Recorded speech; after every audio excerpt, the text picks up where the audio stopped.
Everyone, good morning to all, welcome back to my channel. আমি poppy চলে এসেছি আবার একটা নতুন রিফ্রেশিং ভিডিও নিয়ে। তো কেমন আছো তোমরা সবাই? আশা করছি তোমরা সকলে খুব ভালো রয়েছো, আর আমিও কিন্তু তোমাদের ভালোবাসায় ভীষণই ভালো রয়েছি। তো এখন বাজছে হচ্ছে সকাল 6:30 মতন, আর আমরা যথারীতি বেরিয়ে পড়েছি আমাদের টু হুইলার নিয়ে একটা স্পেশাল জায়গার উদ্দেশ্যে বলতে পারো। তো তোমরা দেখতেই পাচ্ছ এখন আমরা ক্রস করছি সেকেন্ড হুগলি ব্রিজ, আর এই সকাল সকাল গঙ্গার ভিউ নিতে নিয়ে জাস্ট ফাটাফাটি লাগছে।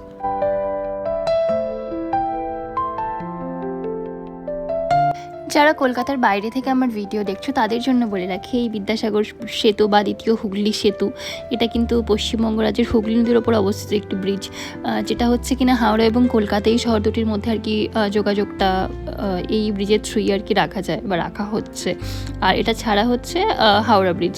তো এই ব্রিজটা কিন্তু একটা টোল প্লাজা হিসেবেও ইউজ হয় আর কি।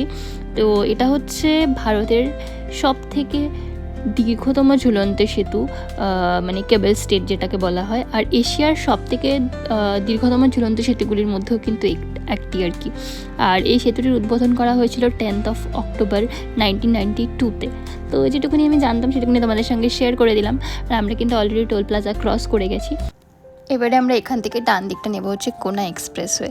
তার কারণ আজকের আমাদের গন্তব্য হচ্ছে ওড়িশা।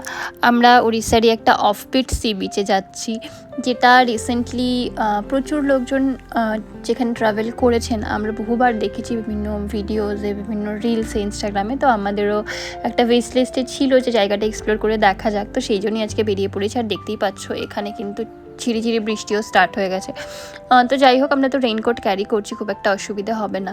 তো দেখা যাক, যদি সেরকম খুব জোরে বৃষ্টি আসে তাহলে কোথাও একটা দাঁড়িয়ে রেইনকোটটা পরে নেওয়া যাবে। তো আমাদের আজকের গন্তব্য হচ্ছে বাগদা সমুদ্র সৈকত, বাগদা সি বিচ বা দুবলাগড়ি সি বিচ যেটা আছে আর কি। এটা হচ্ছে উড়িষ্যার বালেশ্বর জেলায় বালাসোরে অবস্থিত একটা উদীয়মান আর নির্জন সুন্দর একটা মানে সমুদ্র উপকূলবর্তী স্থান। তো এটা মোটামুটি কলকাতা থেকে প্রায় 245 to 250 কিলোমিটার্স মতন ডিস্টেন্সে আর কি বিচটা রয়েছে। এখানে স্পেশালিটি হচ্ছে সব থেকে ভালো যেখানটায় মানে অন্যান্য যেরকম দীঘা, পুরী এই সমস্ত সি বিচগুলো ভীষণ ক্রাউডেড থাকে, এই বিচটা কিন্তু তার শান্ত পরিবেশ বা কম ভিড়ের জন্য স্পেশালি খুব ভাবে পরিচিত আর কি। আর এখানে রয়েছে চারিদিকে ঘন ঝাউবন। তো এটি একটা অফবিট এখন ডেস্টিনেশন, অনেকেই ট্রাভেল করছেন। তো সেই জন্য আমাদের উইশ লিস্টে ছিল যেরকমটা বললাম, তাই জন্য আমরাও কিন্তু আজকে বেরিয়ে পড়েছি উড়িষ্যার বালাসোরের এই দুবলাগড়ি সি বিচ বা বাগদার সি বিচের উদ্দেশ্যে। তোমাদের সঙ্গে গল্প করতে করতে আমরা কিন্তু প্রায় কোলাঘাট পৌঁছেই গেছি। তো যেহেতু আর্লি মর্নিং উঠতে হয়েছে, একটু তো লাগছে ক্লামজি, যেহেতু সকাল সকাল রাইডেও বেরিয়েছি, তো একটু চা না হলে হয়। এই দেখো সামনে কিন্তু আমরা প্রায় চলে এসেছি। সামনে ডান দিকে রয়েছে হচ্ছে শেরি পাঞ্জাব, আর আমাদের বাঁ হাতে যদি আমরা ভালো কোনো চায়ের দোকান দেখতে পাই তাহলে কিন্তু অবশ্যই একটা চা ব্রেক এখন নিতেই হবে। তার কারণ মনটা অনেকক্ষণ থেকে চা করছে, আর যেহেতু সকাল সকাল ঘুম থেকে উঠেছি তো চাটা খেলে একটু এনার্জিটাও পাওয়া যাবে, আফটার অল বাঙালি বলে কথা। দাঁড়াও, সামনে মোস্ট প্রবলি একটা দোকান দেখতে পাচ্ছি, দাঁড়াও দেখা যাক এখানটায় দাঁড়িয়ে একটু চাটা আমরা খেয়ে নিই। এই যে এই রেস্টুরেন্টটা থেকে আমরা একটু ভাবছি চা নিয়ে নেবো, নিউ আপ কি সামথিং আপ্যায়ন রেস্টুরেন্ট এটার নাম রয়েছে। তো এখানটায় আমরা দাঁড়িয়ে গেলাম, একটু চাটা নিয়ে নেওয়া যাক। আর এই হচ্ছে আমাদের সাফারি, আমাদের নতুন সুইট হার্ট, আমাদের নতুন পার্টনার, ট্রাভেল পার্টনার বলতে পারো। তো এইখানে দাদা কিন্তু সকাল সকাল আমাদের সুন্দর চা দিয়ে দিল। আর এই মাটির ভাড়ে চা খাওয়ার ইমোশনটা তো আলাদাই। তো চলো আমরা চাটা এনজয় করি, দেন বেরোনো যাবে। চিয়ার্স। হা সকাল সকাল এতটা বাইক রাইড করে কোলাঘাটে এসে চা, আলাদাই লেভেলের মজা, তাও আবার মাটির ভাড়ে করে। তো যাই হোক, আমরা এখানে বেশিক্ষণ সময় ওয়েস্ট না করে কিন্তু ধরাধর জাস্ট চাটা খেয়েই বেরিয়ে গেলাম আলটিমেট ডেস্টিনেশনের উদ্দেশ্যে। তবে হ্যাঁ, আমার যেটা ভালো লাগে না, আমরা যখন দূরে কোথাও রাইডে যাই বা কোথাও ঘুরতে যাই, আমার ডেস্টিনেশনের থেকেও যে জার্নিটা থাকে সেটা আমার সব থেকে ভালো লাগে। কারণ সব থেকে বেস্ট মোমেন্টস, বিভিন্ন রকমের ইমোশনস এই টাইমটাতেই কিন্তু আমরা ক্যাপচার করতে পারি, তাই না? তোমরাও কারা কারা আমার সঙ্গে একমত বা সহমত অবশ্যই কিন্তু কমেন্টে জানিও। তো যাই হোক, এবার তোমাদের সঙ্গে একটা ডিটেলস শেয়ার করে দিই। তোমরা এই জায়গাটায় দুবলাগড়ি সি বিচ বা বাগদা সি বিচ পৌঁছবে কী করে? তোমরা যদি বাই রোড যেতে চাও বাইকে বা কারে ড্রাইভ করে, তাহলে কিন্তু তার জন্য একটা রুট ম্যাপ আমি এখানে অ্যাড করে দিচ্ছি, তার থ্রু তোমরা যেতে পারো। আর যদি বাই ট্রেন যেতে চাও তাহলে তোমাদের বালাসোরের জন্য যে কোনো মানে ট্রেন নিতে হবে। বালাসোর স্টেশনে নেমে ওখান থেকে বাই বাস অথবা বাই ট্যাক্সি ওখান থেকে তোমরা আর কি যেতে পারো। এখানে কিন্তু সামনে আমাদের নেক্সট টোল প্লাজা চলে এসছে। তো এই টোল গেটটা ক্রস করে এখান থেকে দেখাচ্ছে হচ্ছে সামনে একটা বোর্ড দেখতে পাচ্ছি, NH16 ধরে আমরা যাচ্ছি। এখান থেকে বালাসোর হচ্ছে 119 কিলোমিটার। তো চলো আমাদের আলটিমেট ডেস্টিনেশনের উদ্দেশ্যে যাওয়া যাক।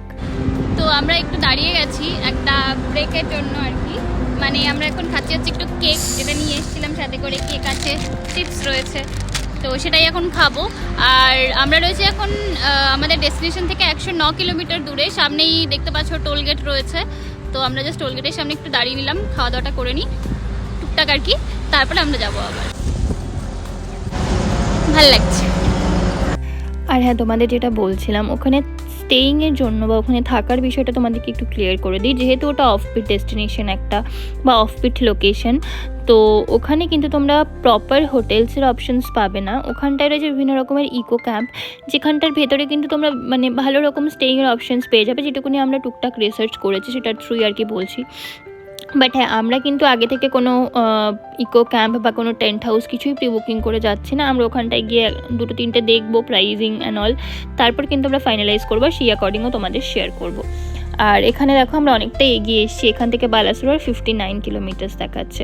তো যাই হোক, আমরা একটু এগিয়ে যাই। আর এখানটায় দাঁড়াও, এখানটা একটা দোকান দেখতে পেয়েছি, 1 সেকেন্ড। আচ্ছা, এখান থেকে আমরা একটু আখের রস খেয়ে নেবো, কারণ আজকে যা বিশাল ফাটাফাটি গরম পড়েছে, হালত খারাপ হয়ে যাচ্ছে। তো এখান থেকে আখের রসটা আমরা এনজয় করে নিলাম। এই দেখো, এই গাছটায় কত আম হয়েছে, মনে হচ্ছিলো পেরে খেয়ে নিই। তো যাই হোক, এখন আমরা আবার টুকটুক করে রওনা দিয়ে দিলাম আমাদের ডেস্টিনেশনের উদ্দেশ্যে। আর আমরা ওখানটায় পৌঁছে তারপর স্টে যেখানটায় করবো সেই সব কিছু ফিক্স করব। দেখা যাক, আপাতত এই রাইডটার মজা নিচ্ছি, আর এই রাইডটার মজা উপভোগ করতে করতেই তোমাদের সঙ্গে পুরোটা শেয়ার করছি। তোমরা ভিডিওটা লাস্ট অবধি দেখতে থাকো, এই রাইডের সমস্ত এক্সপিরিয়েন্সগুলো তোমাদের সঙ্গে অবশ্যই শেয়ার করতে থাকছি। আর হ্যাঁ, কোনো একটা সোশ্যাল মিডিয়াতেই না, একটা ট্রাভেল ভিডিওতে আমি দেখেছিলাম, একটা কথা ছিল যে আমি যখনই রাইডে যাই তখনই আমার এই কথাটা মাথায় ভীষণ ঘোরে।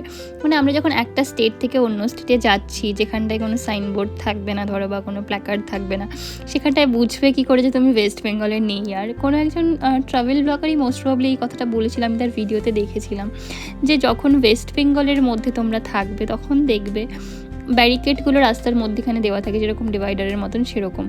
আর যখনই তোমরা ওয়েস্ট বেঙ্গলের বাইরে চলে যাবে তখন দেখবে টানা হাইওয়ে থাকছে, সেখানে কোনো রকম কোনো মধ্যেখানে ব্যারিকেড নেই, যেটা পাস করে তোমাকে যেতে হয়। তখনই তোমরা বুঝবে।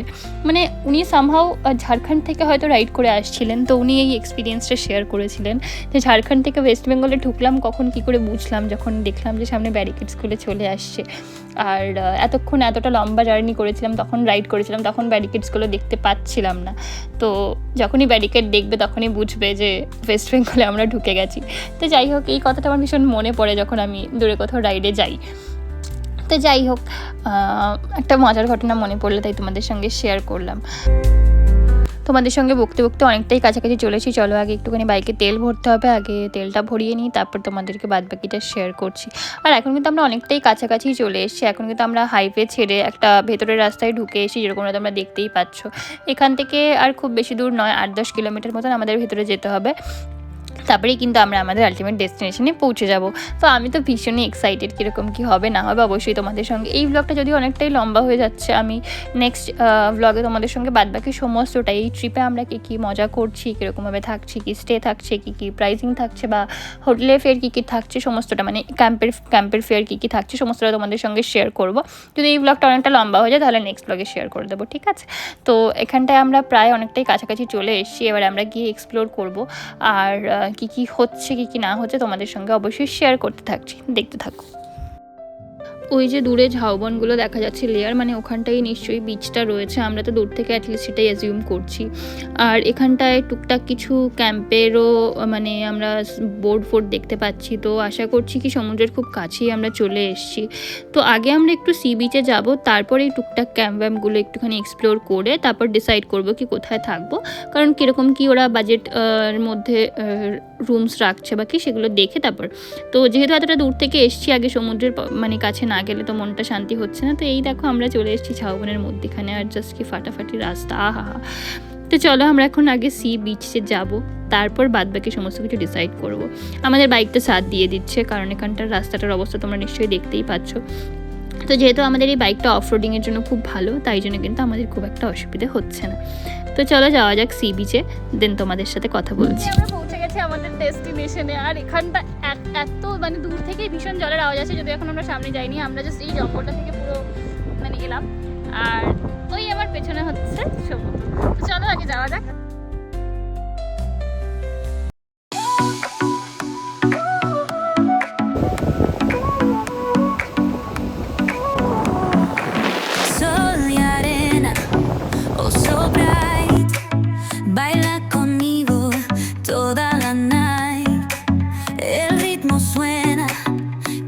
আমরা কোনো হোটেল অ্যাকচুয়ালি প্রি বুকিং করে আসিনি, তো এখন যাচ্ছি একটা থাকার জায়গার সন্ধানে। এখানে সি বিচ ক্যাম্প দেখলাম অনেকগুলো রয়েছে, জানি না তোমরা আমার কথা শুনতে পাচ্ছ কিনা। আমি জাস্ট এসে আর নিজেকে কন্ট্রোল করতে না পেরে আগে সমুদ্রের কাছে চলে এসেছি, কোথায় বাইক রাখবো কিছু না, ওই দূরে জাস্ট আমরা বাইকটা পার্ক করেছিলাম। আর এখন দেখি আগে কোথায় থাকবো সেটা ডিসাইড করে তারপরে আসবো আমরা সমুদ্রে। চলো স্টে টিউনড।